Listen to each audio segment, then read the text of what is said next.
So I want to use this tutorial to talk about warming up and stretching your left hand fingers and getting some good stretches for some interesting chords and patterns. And one of the first things I want to say is you should never ever do anything that you feel like is stressing your hand out too much. Obviously you don't want to get carpal tunnel or anything like that. So absolutely, if you feel like you're kind of pushing it to the limit, back off a little bit and try things slower, try smaller stretches. But one of the best exercises you can do is practice this group of fifths. And what I mean by fifths is if I'm playing let's say the 5th fret here at the 6th string, and then I move up to the 5th note of that scale. That would be an E here on the 5th string. So we got that's a 5th, and that shape is going to be huge as far as understanding this exercise.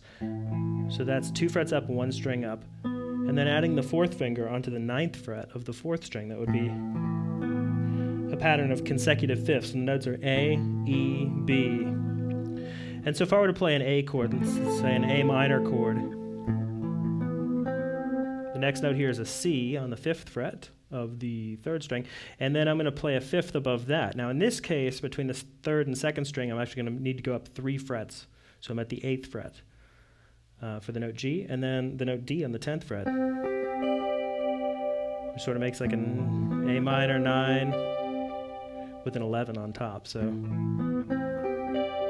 the idea being to practice just that pattern very, very slowly and see if we can get those 3 notes to ring together. Now, if that's really difficult at this point, I want you to stop and not try this exercise down here just yet. What I'd rather you do is maybe move this whole concept up to the 10th fret, like that. And obviously the frets are skinnier here, it's less room to stretch. So if you practice that until that's comfortable, and then gradually move them down until you feel like that stretch is manageable.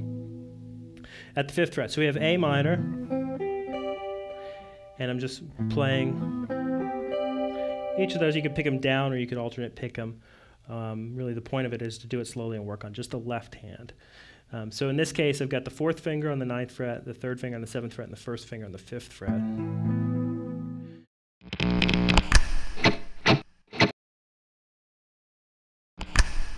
My name is Pierre Ben-Suzan. I would like to play for you a tune dedicated to Michael Hedges, which I wrote some years ago.